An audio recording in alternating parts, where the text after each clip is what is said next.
Good evening and welcome to the 310th meeting of the New York Comics and Picture Story Symposium. This is a weekly lecture series on comics, illustration, animation, and the history of text image work. The series is sponsored in part by the Will and Ann Eisner Family Foundation. Our guest tonight is Jaime Arredondo.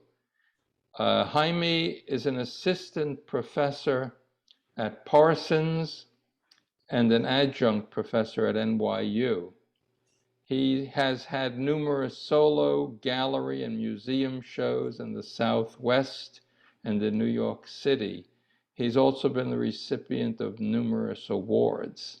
In 2009, his paintings were published as stamps by the United Nations, and in 2015, he was commissioned to create a permanent art project entitled Garden of Earthly Delight for the MTA, comprised of 36 mosaics of his work installed at the Zarega station in the Bronx. His talk tonight is entitled Place of Fright, Road of Ore, Illustrations of the Popol Vuh. So take it away, Jaime. Yeah, thanks, Ben, and thanks for inviting me. I really do appreciate it. And I appreciate all the people that are coming this evening to listen to this lecture on the Popol Vuh. I'm zooming from New York City, so if you hear any street noises, cars, or people talking or screaming, yelling, and that's because I'm in New York City. I have my windows open, and I have a bird whom you may see flying around, and in fact, he's right here. You can see him above me. His name is Tiki, and he loves to just hang around me when I'm in front of the computer. So you have to be cognizant of that and tolerate my little bird. It's a green-cheeked conure. He's very curious and chatty. There's a lot to go over. I just want to give you an overview of the Popol Vuh, and it's a very important overview because it gives you an idea of its history and the history of the illustrations themselves. First off, the illustrations I started in 2010. This is the first illustration that you see here, and you see the date on the bottom. So I started these way back in 2010, and I started assigning readings to my students at NYU and the New School in the Popol Vuh at around 2006 or 2007. It took me about 3 to 4 years to understand the story well enough so that I could illustrate it. And the illustrations I did simply in order to help, I did them in order to help my students understand the story more, to clarify some of the more arcane moments or points in the story. It's a difficult story to understand because you have to do a lot of research in terms of mythologies. There's a Mexican mythology in the north, there's a Mayan mythology in the south, and they borrow from each other. So there's some things that you'll see as we go along in the story, for example, in which they call, can you see my cursor? Here's a good example, Cucumats. In the Mayan Quiche language, Cucumats means feathered serpent. Well, there was a feathered serpent in Mexican mythology, and his name was Quetzalcoatl, the feathered serpent. In fact, it was a real man, a real person, born around 930 AD. He was albino. He was an albino Native American. He was a warrior and priest. So he's an extremely important god figure, deity, person, historical person, figure. And his legend goes throughout all of Mesoamerica, where he goes, his name changes because of all the different languages. So that's a good example, different mythologies, different languages. So you have to do a lot of research in order to clearly understand the story. So it took me about 3 or 4 years to understand the story well enough to do the illustrations. So I started them about 2009, 2010 in order to help my students. So I would show these illustrations that you can see in just a moment. I show them out of my sketchbook, these illustrations. I did them late at night. My little girl was sleeping. She was born in 2009. And I would do them all the way up till 2, 3, 4 in the morning because she wouldn't go to sleep. So I would have to stay awake. And so, it took me about a year to do these first illustrations. I stopped in around 2010. And then I said, I have to finish. I had other projects to do. I have to finish the story. So in 2018, I started the illustrations again. 2018, 2019. I made notes as I went throughout the story, and I finished illustrating the rest of the Popol Vuh. And when I say the rest of the Popol Vuh, I use one particular text by Rusinos Getz and Morley, in which it's divided up into 4 parts. I think the original Popol Vuh is divided into 4 parts. And I illustrated the most consequential parts, part 1, 2, and 3. And I'm going to point those out here as we go in the illustration. This is part 1 right here. Then we'll go to part 2, and then we'll go to part 3. It's going to go through 2010 for the first 26 illustrations, and then go into 2019 in the last, I think, 35 illustrations, or 39. I think it's 39 illustrations. And that's what I did in 2019, 39 illustrations. This is ink on paper, and it's about 12 by 9 inches or 12 by 10. And I was lucky enough to have a show at NYU Gallatin Gallery in which they showed all 65 illustrations. And so I was very fortunate that they actually gave me, in fact, all illustrations framed. And so now I'm looking for shows. In fact, I just found out I'm having a show in Irving, Texas, outside of Dallas, at a Smithsonian affiliate there called Irving Archives and Museum. And we've yet to fix the date, but I'm now going into discussions with them to do that. So that's a wonderful thing. Now let's go into the overview, the history of the Popol Vuh. Popol Vuh was created with pictographs, meaning they were Mayan pictographs, and they didn't use a written language. Everything was communicated in terms of writing with pictographs. The Mayan alphabet, for example, it's astounding. It's over 400 symbols just in the Mayan alphabet, and we're only can understand just a part of those symbols. So it's an incredibly complex system of communication, and so that book of pictographs was created around 1000 AD in the Mayan highlands by the Quiche. Quiche is now the largest minority in Guatemala. When the Spaniards came in 1523, led by this one individual, who was a really brutal, he had a reputation of being brutal.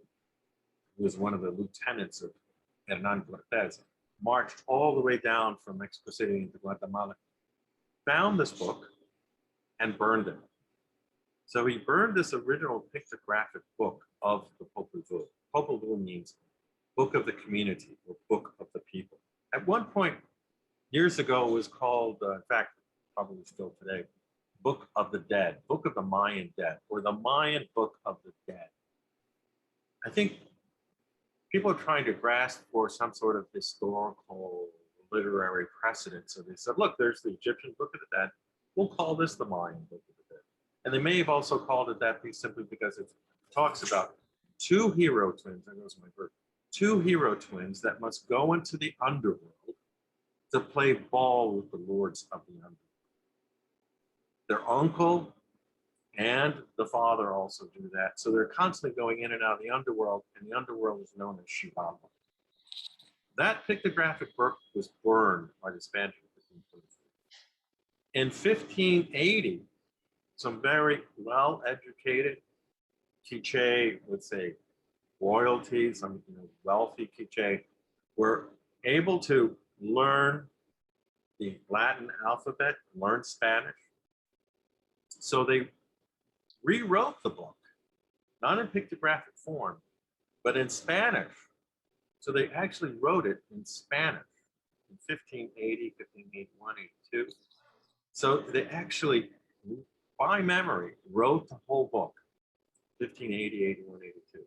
Hid the book for the next, let's say, 150, 120 years, until a very enlightened Spanish priest by the name of Father Jimenez comes to the Mayan highlands of Quiche, to this village called Chichicastenango, which was the new capital of the Quiche. They had left the city called Utatlan, go to Chichicastenango. I went there several times before I even knew that anything about the Popol Vuh or the Quiche, by coincidence.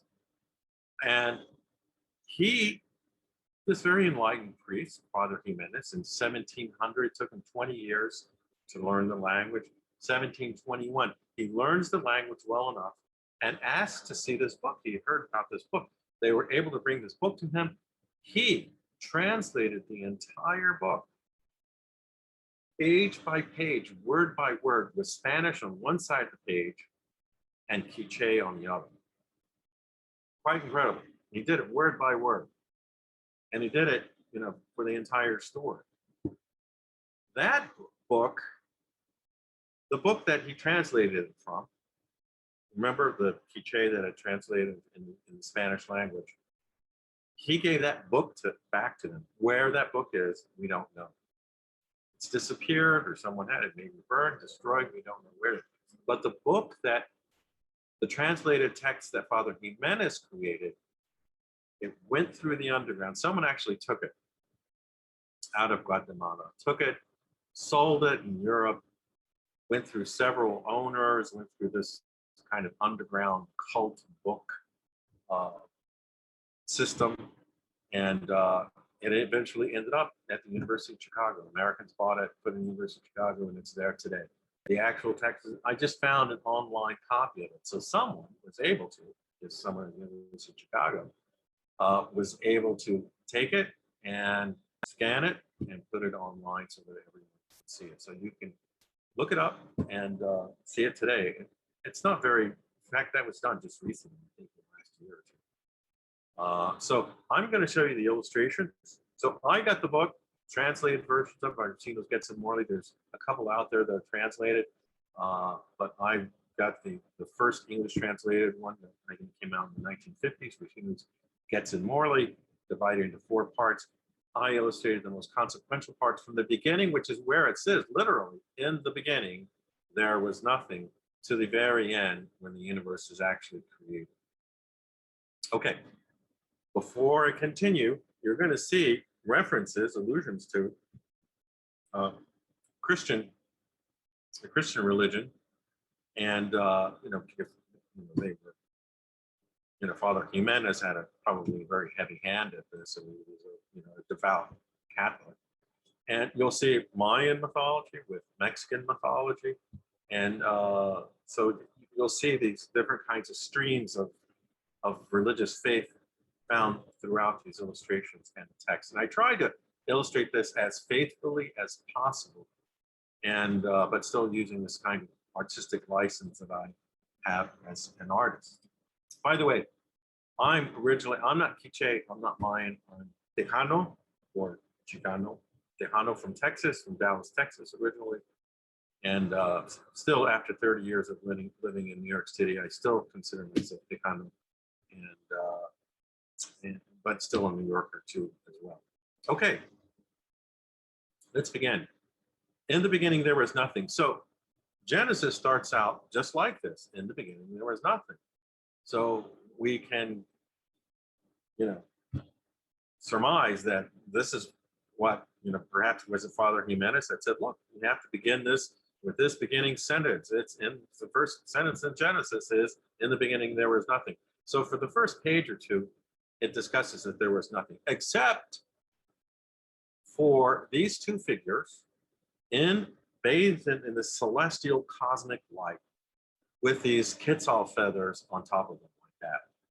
So they're in this water, this kind of primordial waters, and they come up from these waters and they're surrounded by these Quetzal feathers and this light. And it's 2 spirits. There's like 2 gods, 2 spirits. It's Tepu, our prince, our lord, and Gucumatz, the feathered serpent. So again, Mexican mythology has been borrowed by Mayan mythology. The feathered serpent, Gucumatz.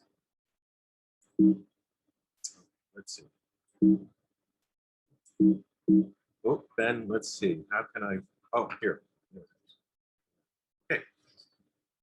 And then there were the three hearts of heaven. So after these two spirits emerge, three hearts of heavens, or huracanes, otherwise known as hurricanes, this enormous storm that's so close and yet so far, this immense, powerful force that's all around us. And there are these three hearts of heaven known as hurricanes. So this is my illustration of that, as hearts. And that's literally what they call them, the three hearts of heaven. And then what was given birth by the gods had come together. And they said, look, we need to create small animals. So we'll create small animals first. So here's one of my favorite illustrations of small animals. I was always thinking about my little girl that was sleeping right next to me. And here's this butterfly there. Oh, she would love something like that. So I tried to put this sort of childlike image in it as well. The deer, a sacred symbol for the Mayan Quiche. And I had read that, these three parts, and at the very end, that's one of the things that they, it says that they revere. The deer appears in the forest, and it's their sacred animal. Okay. And then they said, well, look, now we got to get together and create the first men. So what did they create? They create the first men of mud. The first generation of men were made of mud. They were very, very disappointed because every time it rained, they melted. So here they are, when it rained, they're melting. And they could not revere the gods. They couldn't adore the gods. They couldn't revere the gods. They couldn't say their names. So they destroyed them. And this is all in 2010. This is the first part. Then there were the men of wood. As you can see, I wrote up here to remind my students and myself what the illustrations were based on. So the second generation of men were men made of wood. And, I test my students along the way. What was the first generation of men? What was the second generation? So the second generation of men were wood. This was very different from the men of mud because they could actually procreate. They could actually have children made of wood. So there were these little wood children running around, but here's my version of men made of wood.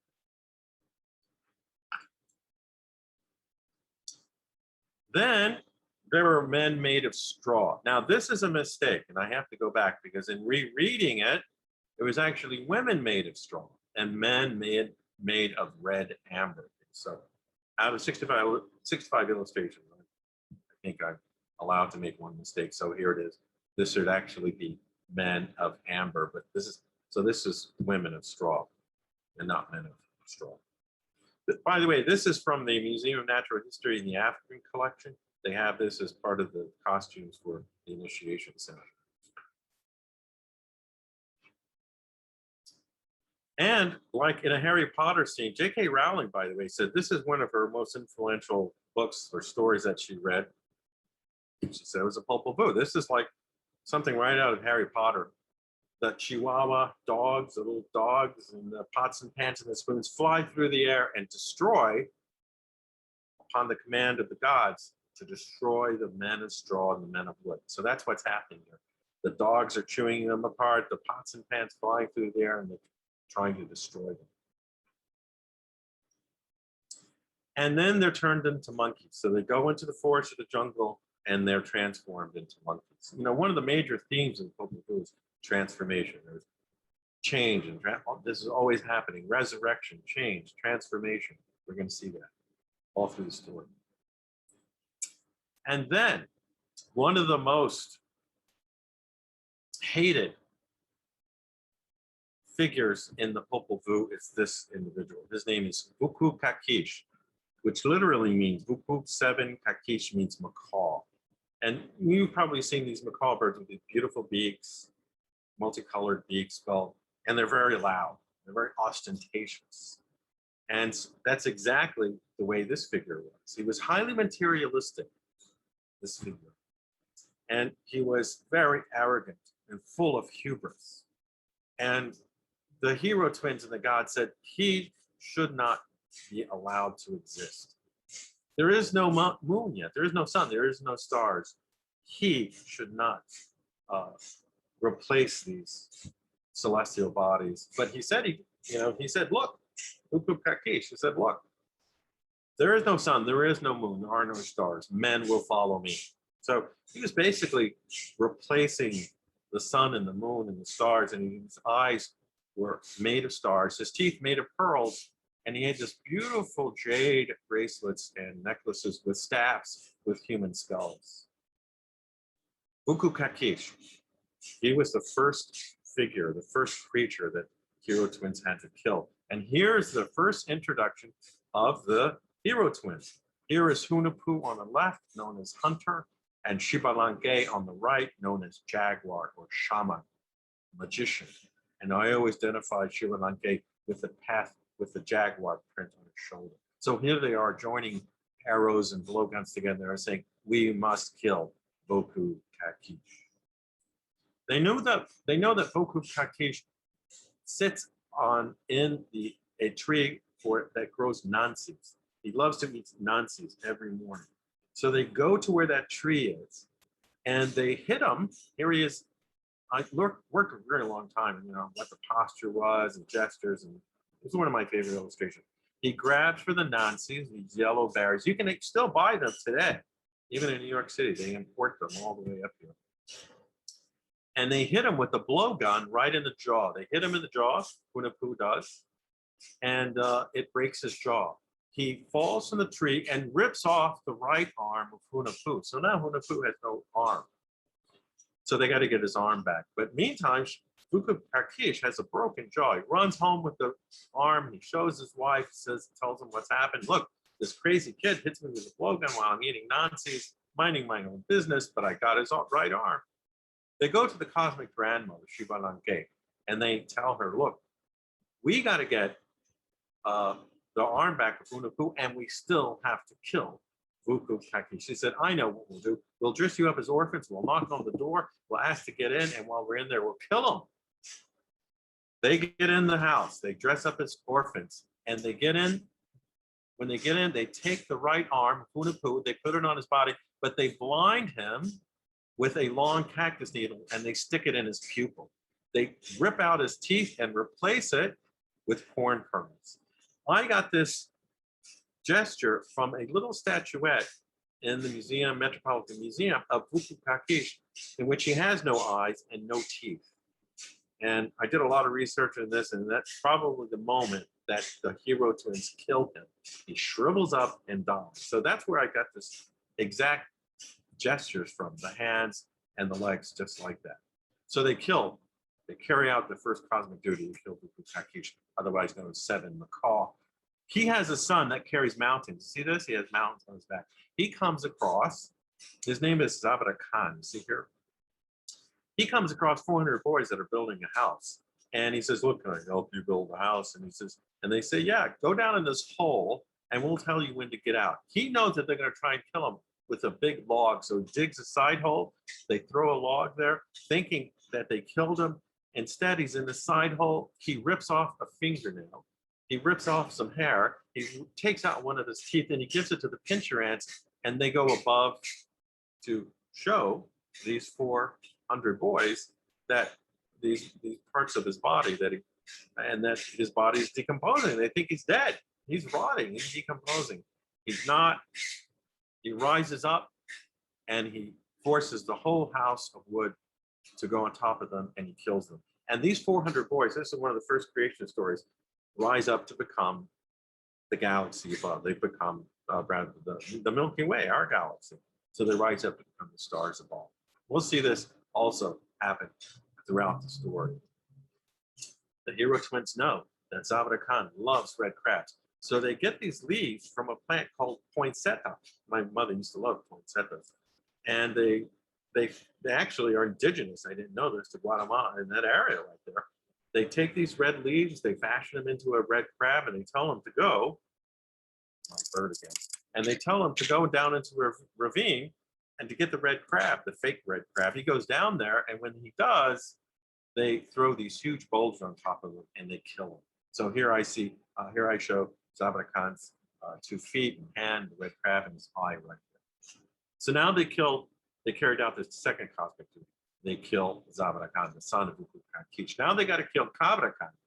Kabra Khan, who shakes the mountains. He's Mr. Earthquake. They give him a dove coated with poison. He dies. They bury him. And now the two hero twins are celebrating the death of Vuku Khan Kish, Zabra Khan, and Kabra Khan. Now we go to part two. Part two, the father of the hero twins and the uncle must now go into the underworld, Shibaba, for the first time. They meet at this very sacred tree with a snake here. I use these rattlesnakes here. And then two messenger owls, one with no foot and one with no head. They actually describe this in the story. They're very specific. One with no foot and one with no head. And they know they must now go into the underworld, Shibaba, to play ball with the lords of the underworld. So here they make their descent. They're playing ball up there, and the lords of the underworld say, who's up there playing ball? Tell them to come down and play ball with us. So they descend into the underworld of Shibaba to play ball with the lords of the underworld. So here they are descending into the underworld for the first time to play ball with the lords of the underworld. If they lose, they die. So this is in fact, in Mesoamerican ball games, the losers had their heads beheaded. They were beheaded by the winners of the winning team. So this is very much what happens, in real life in the ball game. So here they are descending, and they come to a crossroads. They cross River Blood. I made it look like a curtain. And they come to a crossroads. One's red, one's black, one white, one yellow. And they take the wrong road. It's black. It's the wrong road, and already this bad luck's happening. Crossroads is it's kind of a universal symbol that, happens in African culture, happens in African American culture, happens in Native American culture, that bad things can occur at the crossroads. And, here it is. We see this in, this old ancient story of the Mayan Quiche. And by the way, I have to tell you, before I forget, this is the oldest story that we know of in the Americas. There could be others, probably others, but everything was burned by the Spaniards. The destruction that was committed by the Spaniards was virtually complete. They burned everything. So, but as far as we know now, this is the oldest story that we have of the Americas. Here they are meeting at the crossroads, about to descend or in the underworld and to go further. And the lords of the underworld tell them, look, you come back with a cigar that's lit and with some white pine incense and have it lit too. If you don't come back with these two things lit, we're going to kill you. And we're going to send you into these 5 houses of torture. So you better have it lit, and you better come out alive of these 5 houses of torture. This is all in the underworld. Here's my first house of torture, and it's a house of gloom. I made it with these rattlesnakes here as the roof, and it's so gloomy and dark and depressing inside that they're grabbing each other like this, and they're crying, and it's just a horrible scene for these for Hun Hunappu and Vuku Hunappu, the father and the uncle. By the way, they will come back. The hero twins will come back into the story. And so the story is very cyclical. It's not linear, it's cyclical. So they come back, one leaves, they come back. So that's what we're going to see in just a moment. Then they come into the second house of torture. Here's this house here with the rattlesnake roof again. And here is the house of cold. And it's so cold that they're shivering. By the way, 5 directions. There's north, south, west, and east. And then there's a direction that goes from the heavens above and all the way down into the underworld. So 5 directions. I always thought it was 4. Then I learned there's actually 5 sacred directions.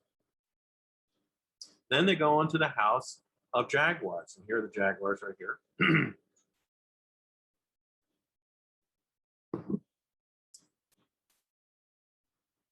I had to think long and hard. How do we compose these? Do they have their hands stretched out? Are they thin? Are they fat? How their hairstyles, et cetera, et cetera. And then they go into the house of vampire bats. I later found out that vampire, there's this actual god, this figure called Kamazots, or death bat. He's part human and part bat. And the Mayans revered this as incredibly important. And, this was never mentioned. And, at least when I took courses at Yale Graduate School. But it's extremely important. They create statues of it. They created drawings of it on vases. Very important. So here is the House of Bats, vampire bats. Then they go into the House of Knives. And here they are doing this kind of dance of death with all these knives flying through the air. Then they come back to the Lords of the Underworld. The Lords of the Underworld say, look, do you have these fat pine incense or the cigars still lit? No, we don't. Well, then we're going to kill you.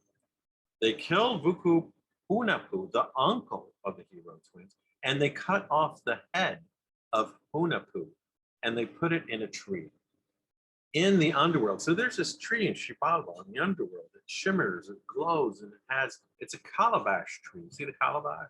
They're like these gourds that almost look like skulls. And there's a skull in the tree that talks. It's Hunapu, the father of Hunapu, one of the hero twins. And he talks. And everyone hears about this all throughout the underworld, all through Shibaba. Well, what happens? There is this young princess.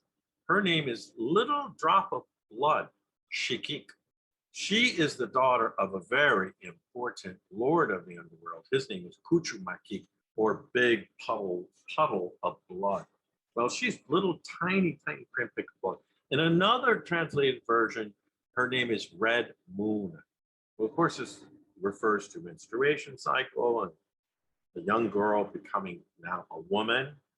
And she travels through the underworld, and it takes her 8 to 9 months to get to this tree because she wants to see this tree.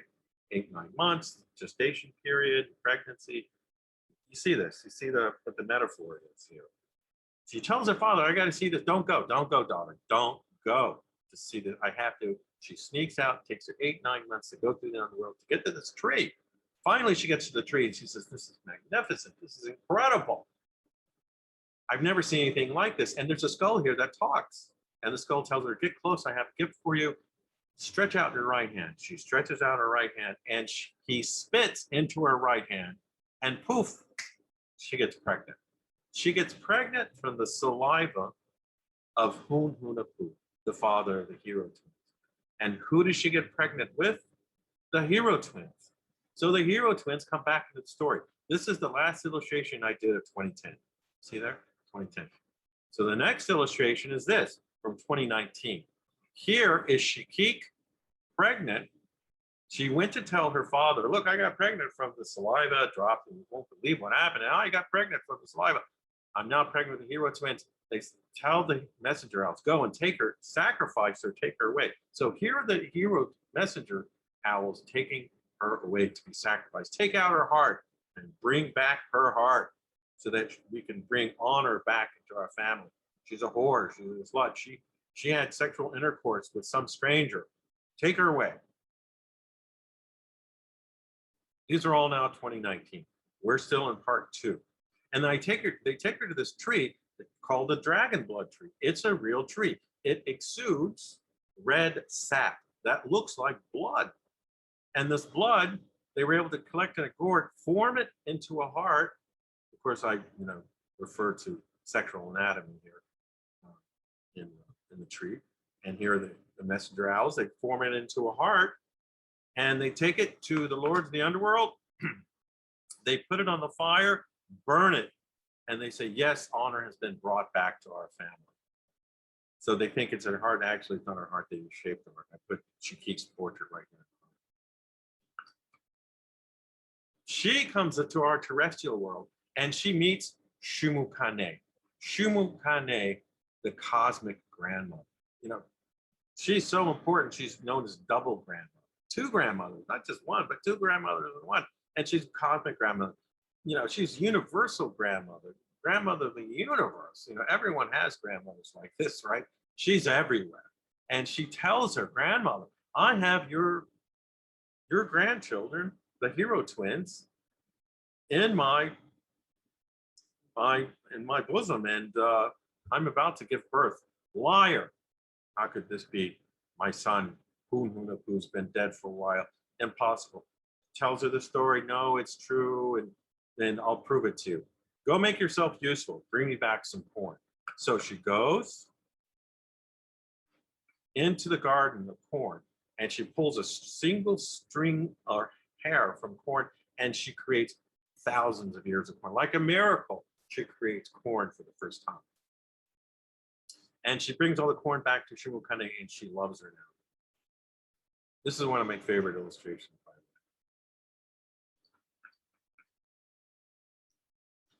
And then she goes to have the hero twins, like in a very traditional hawk position. She goes into the forest and has the hero twins. So here she is having the hero twins. They have two stepbrothers or half brothers. They're called the monkey brothers. And I'll tell you why they're monkey brothers. But there's two half brothers that the hero twins have. And the hero twins the monkey brothers are very jealous of them. So they try to kill them. They try to kill them right after they're born by putting them on a hill of thorns. So here they are on a hill of thorns, trying to bleed them to death. Try to make it almost kind of like this sort of Christ-like figure in the illustration. And then they put them on a hill of ants, pincher ants, to consume them so that the ants could consume them, eat them alive. One of my other favorite illustrations. And they couldn't kill them. They survived. So they said, look, forget about it. Let's go hunting. And so they do. They go hunting. They kill a bird. The hero twins kill a bird. It's stuck way up in the limb of trees.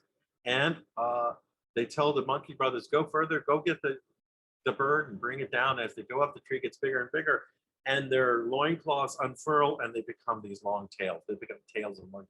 And they're transformed into monkeys. And that's why we have monkeys today. They come back to the cosmic grandmother, Shimukane, and they do the monkey dance. You can imagine that they were having this dance years ago. You know, they would mimic the dance. They would, have this story around a fire, invite families and children, and they would have this dance, and they would mimic the monkey dance. You know, this story could perhaps go on for days. And so they do the monkey dance for 3 times, and the fourth, and then they go to the 4th time in the jungle and then come back. Sacred 4 directions. And that's why we have monkeys today.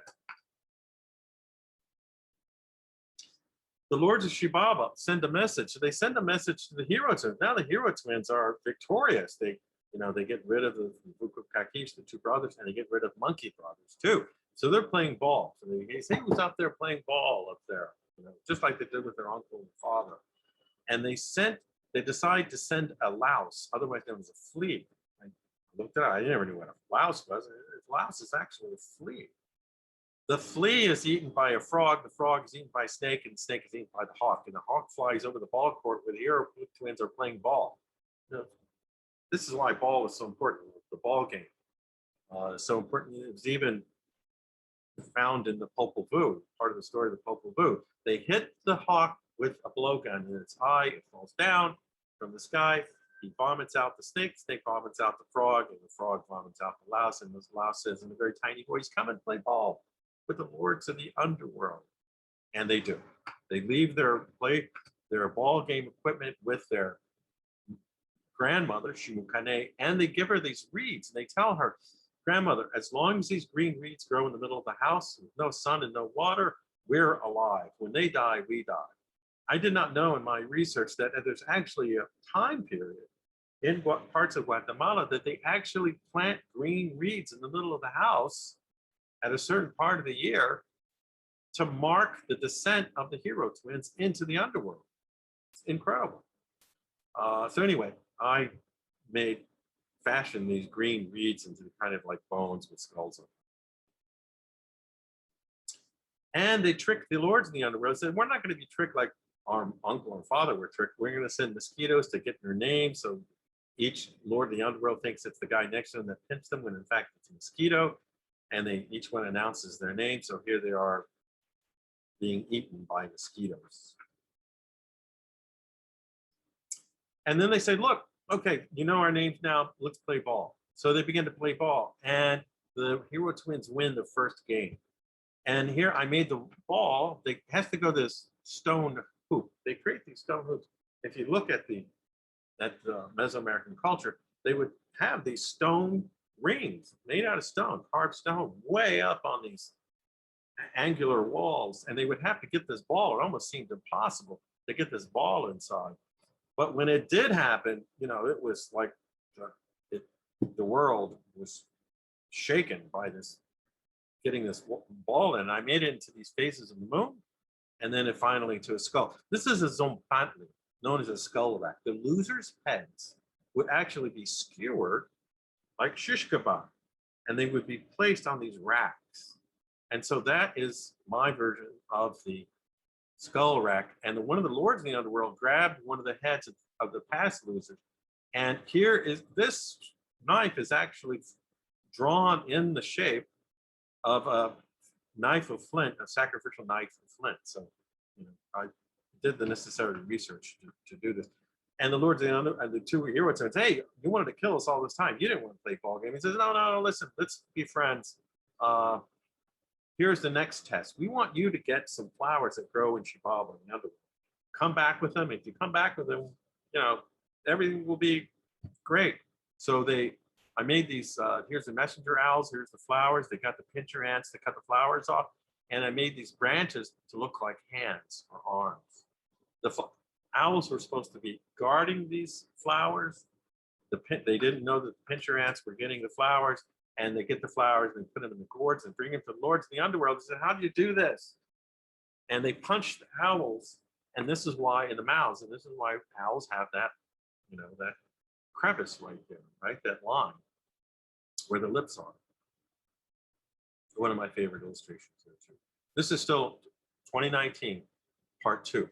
Then the hero twins, they put them in the same houses of torture as they did the uncle and the father. I combined them, jaguar, fire, cold, and then they finally put them in the house of vampire bats. They crawl into their blowguns, and Hunahpu asks his brother Shivalange, "Did the sun come up? If the sun come up, all the vampire bats will go away." It didn't go up, didn't all the way up the sun, and there was this one vampire bat. Again, his name is Kamazot's death bat. He flies down and cuts off the head of Hunahpu. So now Hunahpu has no head. But there was a turtle walking by, and Shivalange's brother says, "Look, here's a turtle. We'll put it on your body." For a time, Hunahpu did not have a head. He had a turtle as a head. And from what I read, is the turtle actually talked in his voice.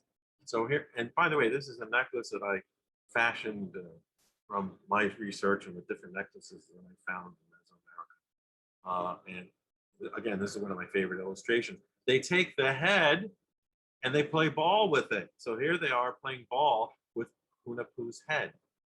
They win the game, they get the ball back, and they put it back on his head, on his body. One of my favorite illustrations. They announced to everyone in the underworld, "Look, we're going to burn ourselves alive. We'll immolate ourselves. And we will transform ourselves once again." And they invite the Lord of the Underworld. Lord of the Underworld said, "Great God, thank you so much. We're finally getting rid of these two hero twins." So they burn themselves alive. But they asked 2 shamans to take their bones, grind them up, and throw them in the river, which they do. Burn them alive, take their bones, grind them up in the river, and they come back as old fishermen. So here they are, disguised as old fishermen, but they're miracle workers. They can put houses on fire, they can cut up people, and they can bring them back to life. So here they are, and they bring back, like Lazarus, they bring these people back to life. They cut them up, bring them back to life. The houses are on fire, burned, they bring them back like new. Even they cut up dogs and they bring them back to life. Then the lords of the underworld hear about this. This is incredible. You can dance, you can sing, you're miracle workers. Now we want to see you cut yourselves up. So they do. They cut themselves up. They cut each other up. Each brother cuts the other brother up. They take their eyes out, they cut their heads off, take their fingers off, and they said, "Okay, bring yourself back to life." They do. They bring themselves back to life. So here they are coming back. Transformation, resurrection. Then they say, well, look, do that to us. Can you do that to us? Can you cut us back up and bring us back to life? Oh, sure, we'll cut you up. So they cut them up. So here's all the lords of the underworld that they cut up, but they did not bring them back to life. And finally, the lords of the underworld are eliminated by the hero twins. That was the final cosmic duty of the hero twins. They don't bring them back to life.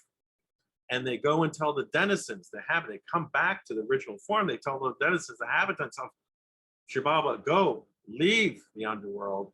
I actually stole like an artist, and I based this drawing by a painting mural by David Alfaro Siqueiros, and very similar to his mural, in which he shows Quetzalcoatl on the right side. Instead, I put the hero twins here. And here they are with the snake. So there would have been Quetzalcoatl here. And Hunahpu rises up to become the sun. Shivalanke rises up to become the moon. And so I divided them up in light, dark, day, night. And this actually comes from a Mexican glyph. It's actually like this. It's the sun joined with the moon. So that's why I put it there. Okay, we're almost done, getting towards the end. That was part 2, now it's part 3, and it's still 2019. For the first time, men made of corn are made. The gods come together, and they're made, there was these statuettes at the Metropolitan Museum of Art, in which these little corn goddesses come out of, these little clay statues, out of these 2 petals of corn. So I thought that was a great idea. I'm gonna use the same idea. So I took it, and I put these first men made of corn that were actually named after jaguars. So, for example, this is a jaguar. This is a man made of corn of laughter of jaguar, or laughing jaguar. Here he is laughing. Here's black jaguar. Here's red jaguar, or chili pepper jaguar. Jaguar made of chili pepper.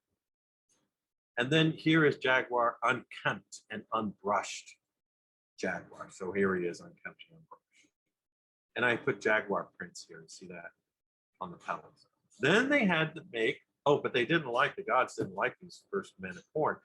They knew too much. They saw too far. So the gods blew into their eyes. So here they are, blowing mist into their eyes.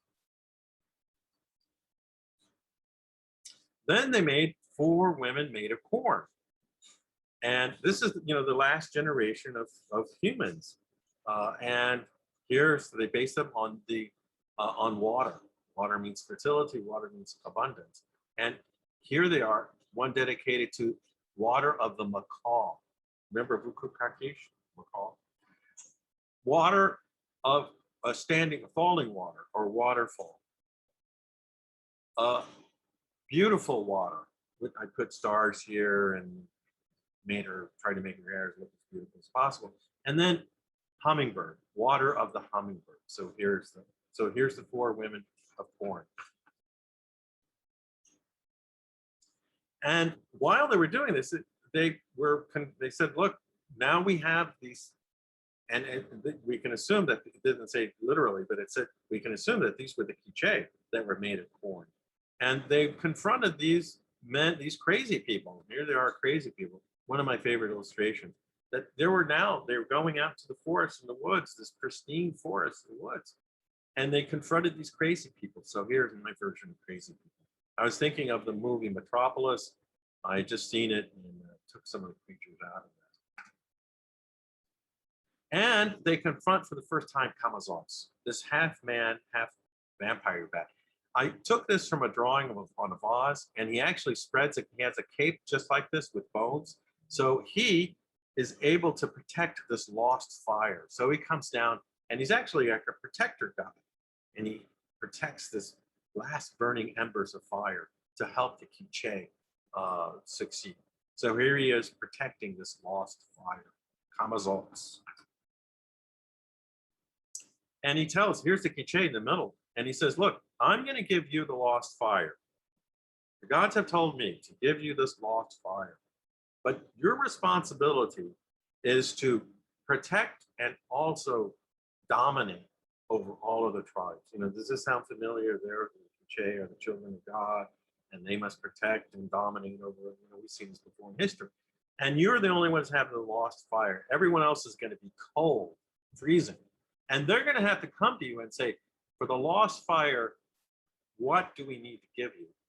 They're going to ask you that. And you tell them that you don't have to give us anything now. But when we come and knock on the door, this is what you're going to have to give us. Your armpits and your waist. Now, see, this doesn't make sense unless you do research. The Mayans always extracted hearts in human sacrifice through the left armpit. That way they wouldn't have to go through any bone. Make an incision here, put their hand and take the heart out. And they would go underneath, or they would go underneath the rib cage, avoiding the sharp bones of the rib, and they would go underneath the rib cage and take the heart out. So the waist, tell them to give them your waist and your armpits, meaning they must agree to allow you to sacrifice. And that's what they do. I have in the next image. The Quiche have taken their hearts out. Here's the rib cages, and they've taken one of their heads and cut it off. And here's that same sacrificial knife that I showed before. So the Quiche become this, children of the god, and they dominate over all of this. Now, I'm almost done. We're just having a couple of illustrations left. They make the same journey as Quetzalcoatl, the feathered serpent, this Mexican mythology up north. And they come to this pyramid or this mountain called Coatepec or Chipichaba. Chipichaba, mountain or temple or pyramid of the snake. And here they are dancing around. There is actually this pyramid of Kukulkan. And if you've ever been to Chichen Itza in Yucatan, it's there. And it's one of the 8 wonders of the world, is what I understand. It was called El Castillo, or the castle, years ago in Spanish. They made it more current. And so now they call it the pyramid of Kukulkan, or of the snake. So we think that's what this is. And it wasn't a mountain. It was actually this pyramid that the Quiche had gone to. They hide their idols in anticipation for the creation of the universe. And here they are hiding their idols. Here they are. They have 2 gods. In my research, they were actually small people, little people that they carried around on their backs. So that's how I depicted them. And they're hiding their idols. And they're waiting for 2 things. They only mentioned in the story there's 2 things. They're not waiting for the moon. It's actually for the sun and the morning star, which is actually not a morning star, but Venus. Venus appears as a morning star in the north and appears an evening star as an evening star in the south. So they're only waiting for those 2 things. They don't mention the moon. Curiously, they don't mention the moon. So here is the final illustration. Here it is right here. Here is the sun and Venus. That glyph, you see, this is a glyph, a Mayan glyph of Venus. Now, we find out that in Dresden Codex, for example, that was partially destroyed in the bombings of Dresden in World War II. It was flooded, it was in the basement, and the water came in because the water pipes burst. And this really important codex that traces the journey of the 584-day journey of Venus was partially destroyed. And this predates 200 years after Galileo, in which he announces, he found the celestial body. It's called Venus. So the Mayans have been tracing Venus, the journey of Venus, for some time. I took this sun from a Rivera mural, Diego Rivera, an upside down sun. It's just like this. And I put the Venus glyph in there, and then the jaguars roar, the birds sing, they praise, they burn incense, they even burn mushrooms. It says at the end of the story, they burn mushrooms. I don't think there were mushrooms that you would cook with it. The psychoactive mushrooms. And the land is created, the mountains are created, the trees are created. And this is the last page of the last consequential part of the 3 parts of the Popol Vuh. So that's it. Thank you very much. Thank you. Okay. Thank you, So now, Jaime. thank you, Ben.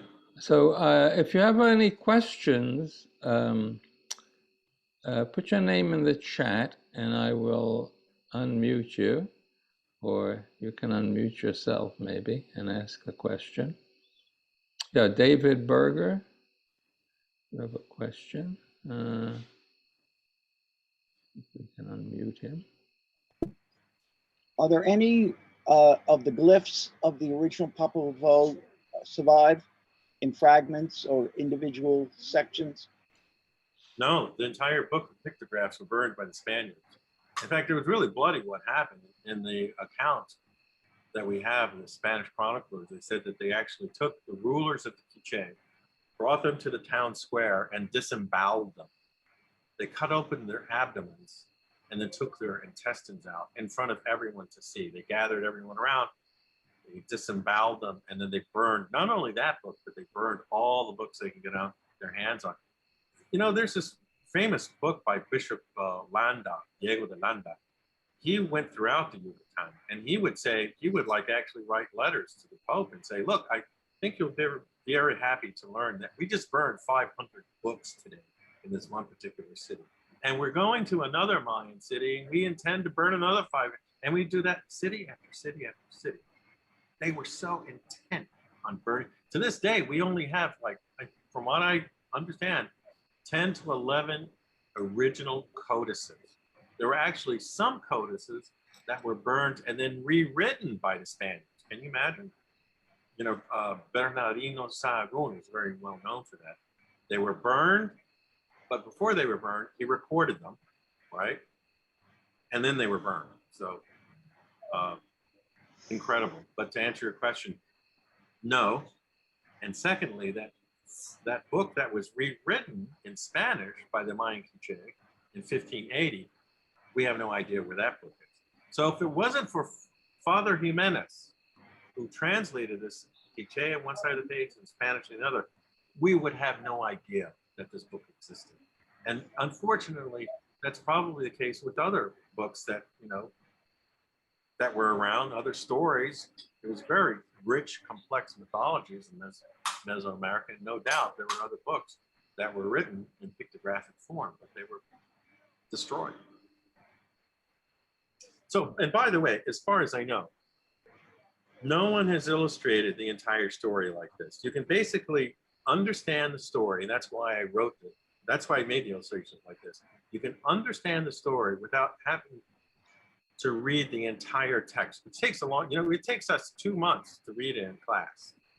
2.5 months to read. That's how long it takes. It's a very difficult book, a story.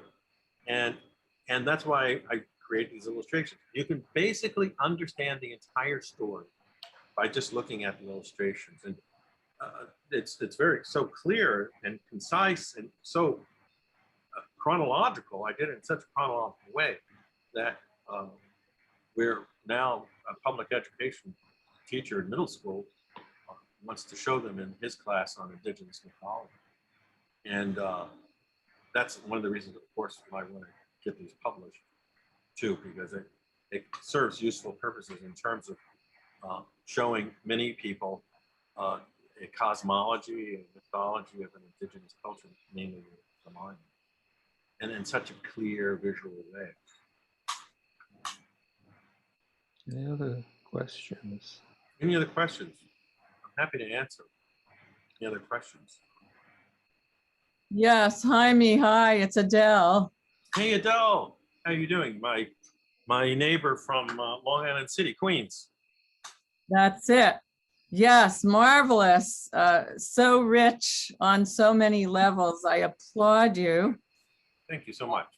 Yes, and my friend Roy Skodnick is here too. Okay. I was wondering if you would show the slide that comes after the hero twins cut up each other upon command from lords of Xibalba or whatever. Xibalba, yes. So they cut themselves up here, and then they bring themselves back to life. Yeah, that's the one. That's the one Okay. I would like to see. Okay. I missed it. And I love the colors. Oh, your line and, you know, some of the drawings are just magnificent. Thank you. You know, I've been painting flowers for 15 years, so 15, 20 years. So this is new for me. This is kind of new. But I said that I have to tell a story. I've got to tell it. And I think I can do it. So I did the first 26, you know, in 2010. And I said, you know, I can do this. I can do the entire story. So that's when I decided 9 years later in 2019 to create. It's almost like there was all kinds of different impossible things that were rectified. The story itself, almost impossible. It was burned, and then it came this and this, and then me doing taking 9 years to do this. So. I know, amazing. And the whole, the Holocaust, That's it. Spanish upon, all of us, we had to flee Spain and Portugal in 1492, so it's just so horrific. And all, the devastation to culture, all our artifacts, artifacts destroyed, cross-cultural artifacts. Yeah. Yes, and the destruction was almost complete. And it's almost like the conquest hasn't stopped, because the Quiche actually are now some of the people that have crossed the border into Texas during the Trump administration and still today. So the Quiche are still on the move. They're still under persecution. They were under persecution in the military rule in Guatemala. And then they still come, they're coming all the way up to Texas to flee persecution and to seek a better life. And by the way, 1520 is when the first pandemic in the Americas occurred. Wow. It was smallpox. The Spaniards brought it, and it was devastating. It wasn't so much guns and gunpowder and steel that killed Native Americans. It was smallpox, and then the other diseases came, and there's drawings of this, of Native Americans with smallpox. They drew it quite clearly on the skin. And it was horrifying to them because they had never seen anything like this before. It looked like they were erupting from the inside out. And, people would die in a matter of just a week or two. And they, without even seeing the Spaniards, the disease traveled that fast. And it went all the way from Mesoamerica and all the way down into South America. It was devastating. It literally emptied out villages so that the Spaniards could just walk right in. So anyway, this 2020, the beginning of the pandemic here, marks the 500-year anniversary of the pandemic, the first pandemic in the Americas. I think the story should be told, and that's why I made the illustrations, and I'm available to speak about them in anywhere else, because I think it's such a beautiful and rich story, and the illustrations too are really beautiful and rich. I have to say so myself. And again, I sort of popularized the story, made it really accessible by these illustrations. There's Alan Christensen created a 2-volume text on the Popol Vuh, 2 volumes, 350 pages each. I think it was printed by the University of Utah Press or Oklahoma Press, but you can still buy it. It took him 25 years to create, but few people would read 2 volumes on the story. But they could look at my illustrations, 65 illustrations, and get a good idea of the story instead of reading the 2 volumes. Although those are incredible. Alan Christensen on the Popol Vuh, if anyone wants to purchase them. By the way, I think I saw one of my cousins. Is that a picture of one of my cousins? Gloria Cantu? She looks very familiar. Not sure. Anyway. I think David had another question. Yes, I'm here.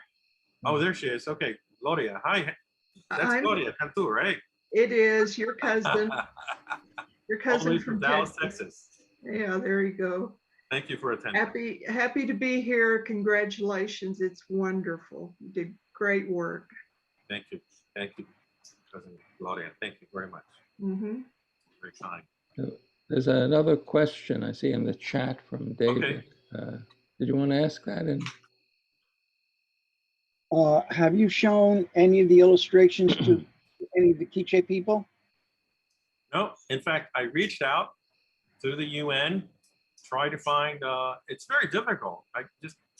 Maybe it's just me, haven't done the correct research, but I wrote a couple of emails, didn't hear back from anyone. There is a Latin American Institute at Columbia University. I showed these at Teachers College at Columbia University. And I think one of the people are here today, one of the representatives. And maybe through them, they have, a lot of speakers coming through from indigenous speakers. So maybe I can find someone through them to show these illustrations to. I'm kind of nervous because, I don't know if they would like them. I actually invited some indigenous Mayan lecturers from Duke University and then all the way to the West Coast.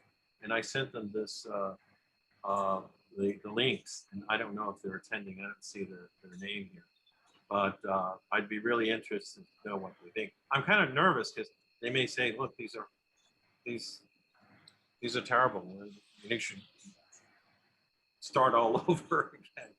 But I'm an artist from New York City, and I took some artistic license with this, so I'm not sure how they would respond to this. But I tried to be as faithful and respectful as possible to the story, and I did as much research as I could to get it precise, with the exception of the men made of straw. They should actually be men of red amber, red men, and not men of straw. It was actually women made of straw. So that was the only major mistake that I made. But otherwise, it's pretty, it's really precise. It follows the most consequential parts of the story. And if I were to publish these, they would, by the way, I would want to have, you can follow my cursor, the image on one page and then an explanation on the other page. Say this is the opposite page. So there would be an explanation of a paragraph or two and maybe even some kind of dialogue. There is some dialogue that happens in the story. Yeah, I had a question. I think in the talk you mentioned people performing that scene with the monkey dance. Yeah, I would assume. So was this book performed? If it was illustrated in a contemporary way, has it been performed in an ongoing way? In a contemporary way? Yeah, like contemporary, now? yeah. Or even, in the past. I can't think of any. See, this is the problem.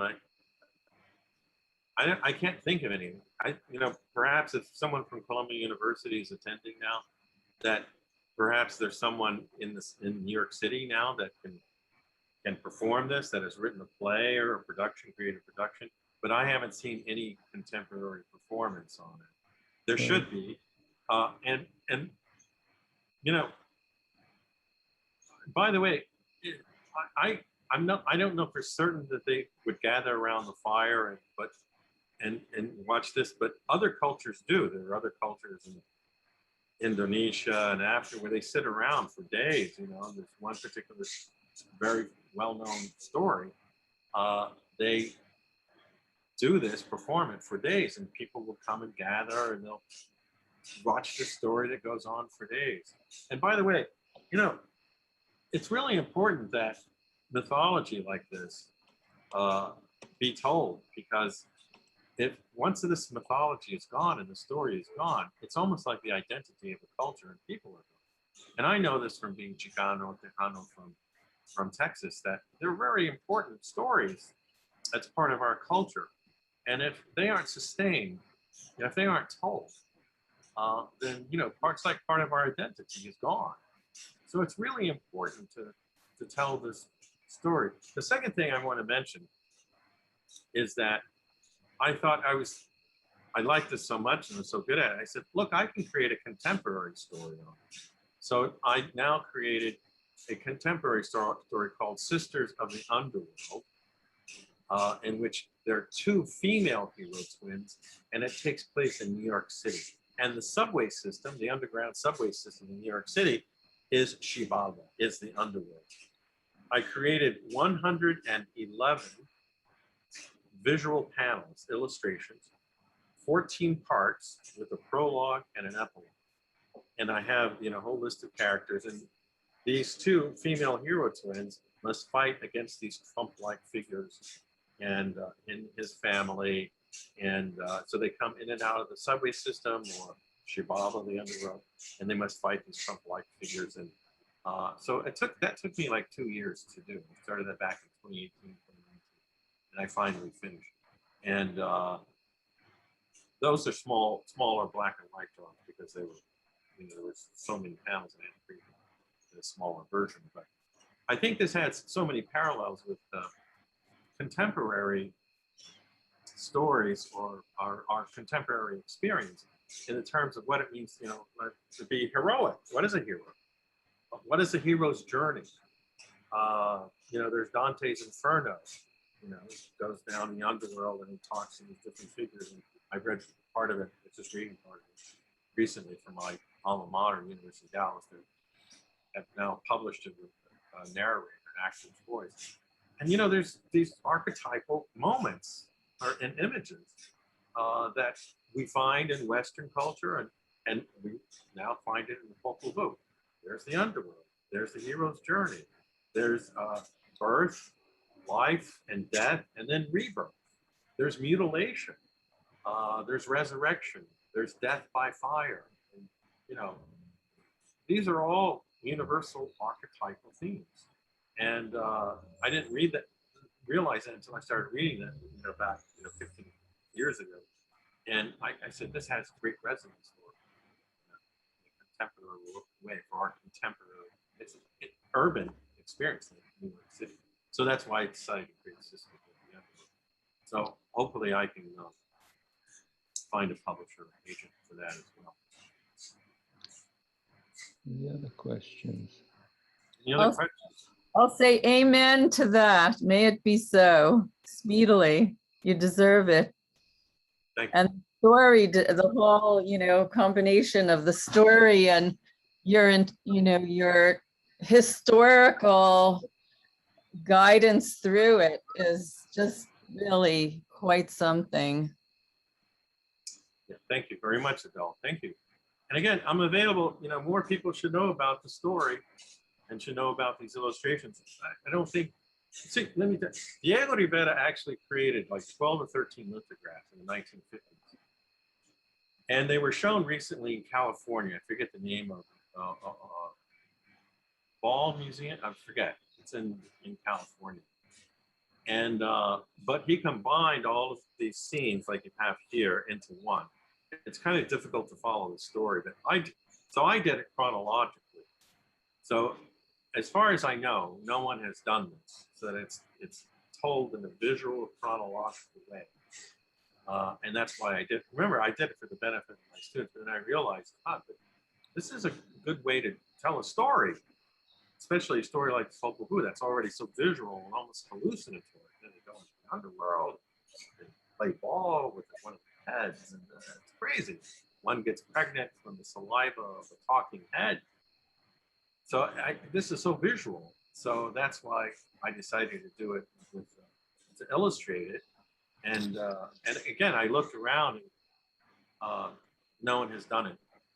And in such an illustrative way, in a chronological way. I'm always, I'm happy to give other presentations and lectures. Like I said, more people should know about this story. It's and they should implement it within the curriculum of the classroom, middle school, high school, just as this public education teacher we're going to do, and on the college level as well.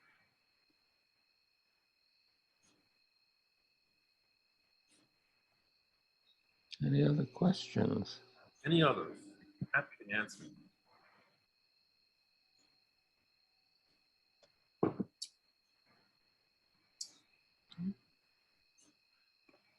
Okay.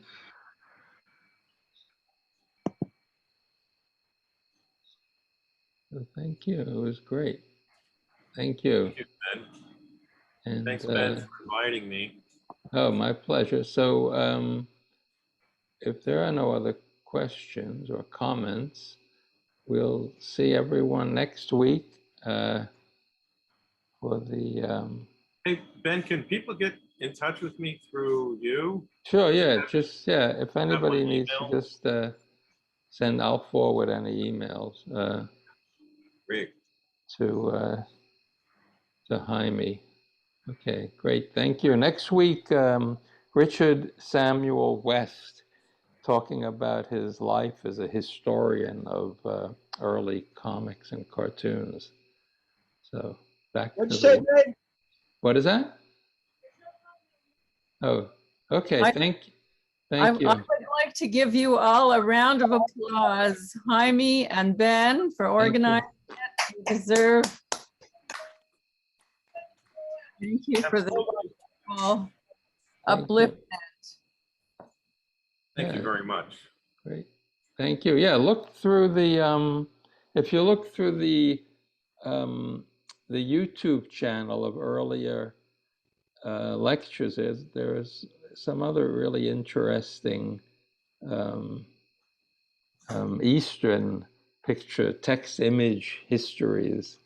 So from India and other parts of the world.